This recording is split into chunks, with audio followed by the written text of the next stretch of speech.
Now this is Dani Mae's first dance complete. Exercise 75. 1, 2, 3, 4.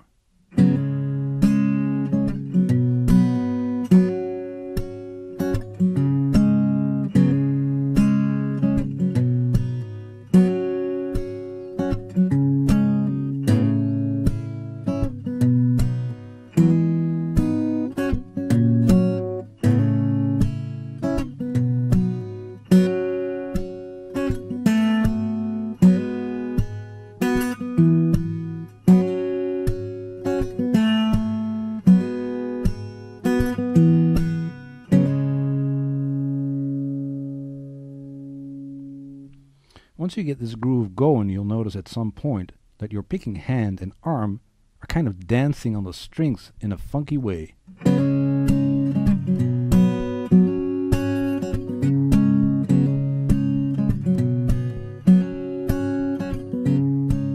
slaps in a 16th groove will become more relaxed and you can vary the groove more easily.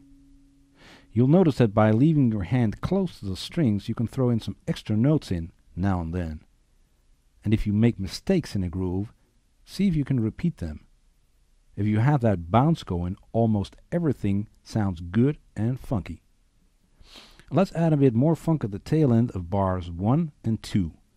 Leave your picking fingers close to the strings after the slap on beat 4.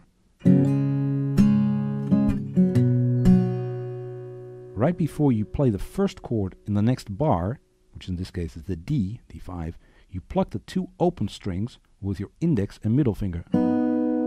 These notes are played 1/16th before the next measure. And it'll sound like this in exercise 76. 1, 2, 3, 4.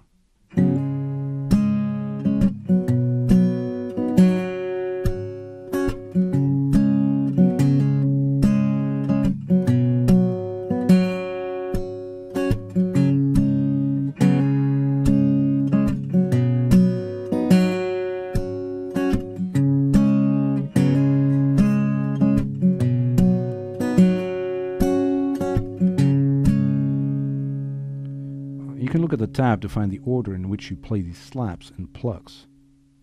The tricky part is the beginning of a new bar. Instead of plucking the whole chord on the 1, like we've done before, we now only play the bass note and hammer on the rest of the chord.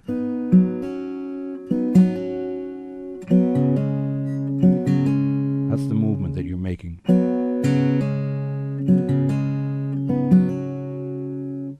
The open string chords are anticipated and played right before beat 1, giving us a funky groove. If you continue that principle on all the chords and add a quick anticipation at the end of every bar, you'll end up with the definitive version of Dani Mae's first dance in exercise 77. 1, 2, 3, 4.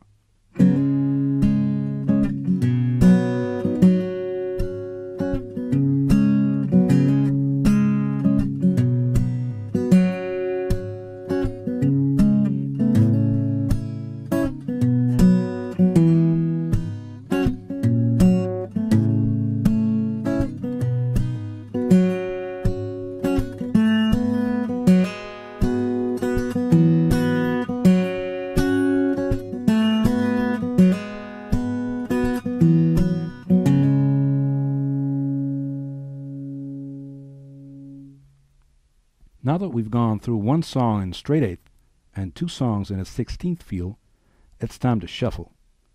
In the next sections you'll see that we can use the palm slap technique in a shuffle to great effect.